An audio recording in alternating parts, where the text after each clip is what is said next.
All right, just waiting for it to go live.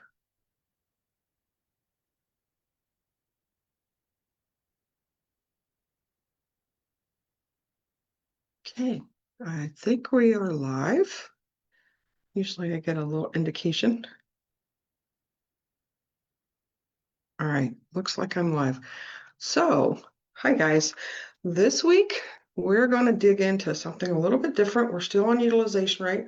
I know we've gone quite a few weeks here and kind of dove into different things, including obviously how to calculate it and things like that. But this week, I actually want to talk about okay, so utilization rate. What do you do with it?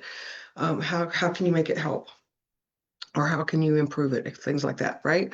So that's what I'm going to discuss with you today. And that is, so I'm going to actually start with a curious question. If your team's not hitting that utilization target, if you've created a target already and they're not hitting that target, do you assume that it's for problems with effort or maybe discipline? Like maybe you think they're just not putting in the effort, or I don't understand, why are they just not focusing in? Oftentimes what we find out is that this is actually not the issue that's really at the root of it. And that's what today's session is going to help you with. So improving your utilization rate is part process, but it's also part role clarity, or clarifying your roles that you have for people. Okay. And today we're going to go over that. I'm going to go over some ideas that you can use to help change, and they're sort of in 4 buckets is how I'm going to define them. So with the first bucket, it's going to be about reducing admin work for your attorneys. Because to me that one's a key one. So every minute that an attorney is chasing down documents, managing the intake, or handling filings is a minute that is not producing revenue. All right. So what I would recommend is you're going to want to start by, you can do one of these 3 things to get started. Okay. You don't have to do it all at once. Start with centralizing intake and document chasing. Have someone else do that. Define a role of someone, not necessarily a person, but a role that needs to take that on. Okay. Another one, and this can still go along with that one, but another one you can do is use standardized templates and checklists. This one's actually pretty huge and can make a lot of impact pretty fast if you don't have these. Another one would be route your e-filings, your scheduling, and your signatures to support staff, right?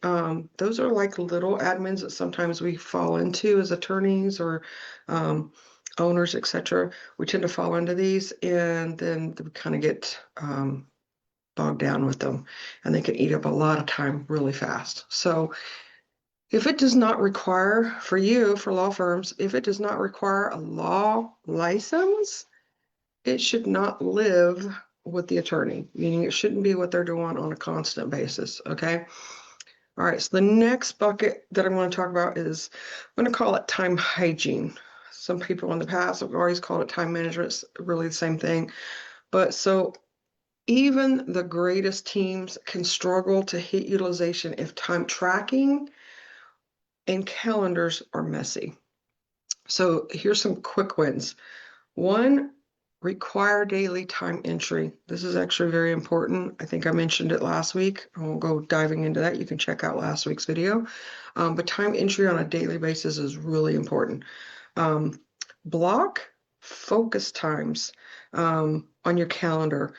Make it focused for your client matters or your client cases that you need to work on or that the attorneys need to work on. Have them block out a time that's their focus time.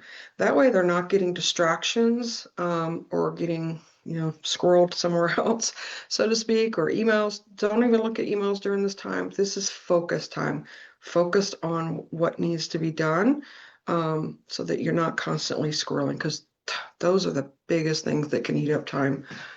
Which is going to affect your utilization. And minimize recurring internal meetings. And what I mean by this is, like, every time you have a meeting, make sure you have an owner, an agenda, and a time cap. Like set up a time. It's 1 hour, 30 minutes, whatever it needs to be. Set that, stay on the agenda. And if you get off track, it happens. But then, whoever's owning it needs to be the one that helps redirect, because this happens all the time, especially the more people you have in it. Agenda is a huge piece of this. If you have meetings and you don't have agendas, then you're probably going off track, so to speak, a lot, and that will eat up your time a lot.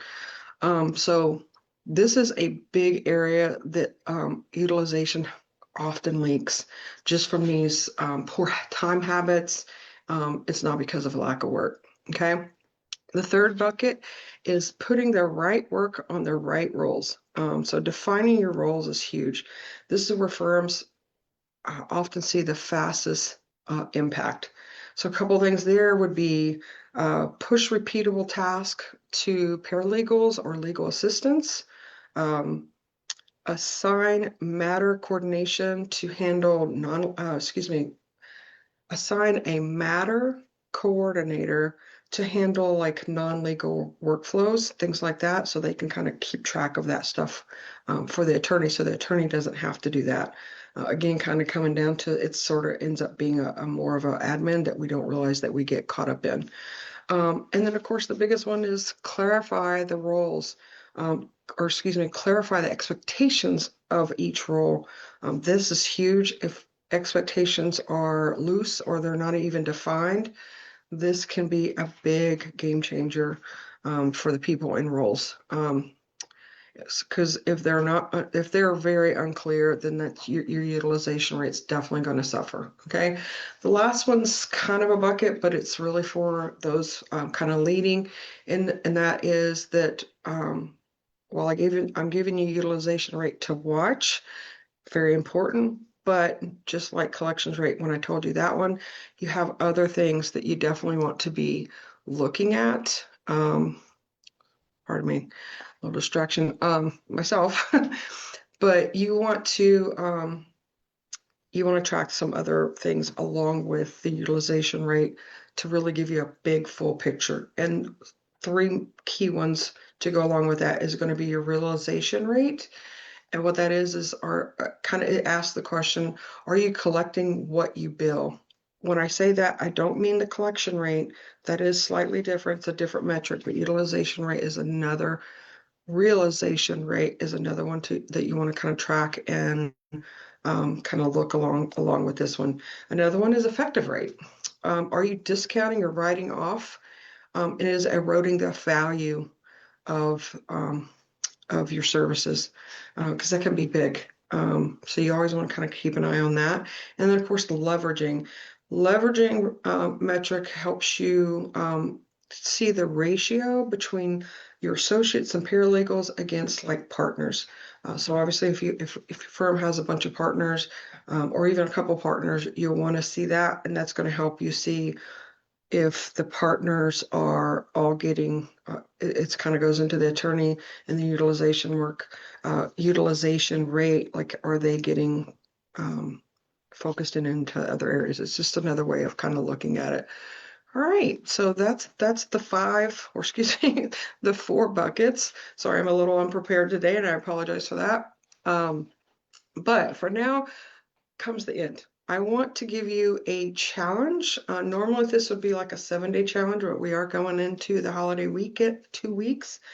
So kind of think of this as an expanded one. So I want you to take this challenge and try and start implementing some of the things that I've mentioned.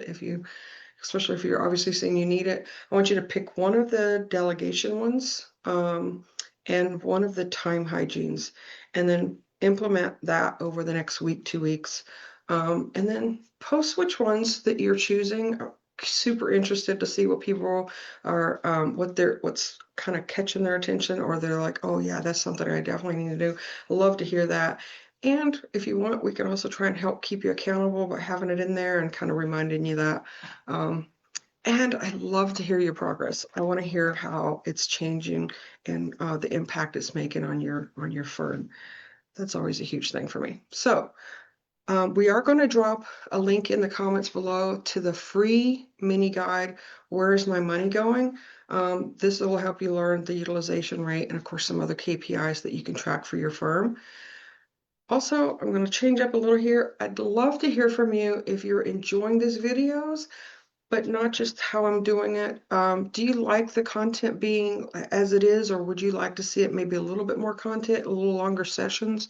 So my goal when I started this is I wanted to give you kind of little nuggets that you can still actually work on, but in short sessions. And that way I can be respectful of your time. It only takes a little bit of time. So let me know in the comments what you think, if you like these little short ones or if you are interested in maybe a little bit longer ones. Um, that all said, I do want to let you know, obviously, I'm not going to be out. It's going to be a few weeks before I'm back, but obviously in January. So the next 2 weeks, we won't be doing the live trainings. So I wanted to let you know that. But when we come back, we are done with utilization rate. We're going to be going into another metric, and that's averaging cost per case or matter, however different words you want to use on that. But anyway, so we're going to go into that one. That one's going to be fun. Until then, I do want to wish you happy holidays. I hope you enjoy your time with family and friends. And of course, have a wonderful new year.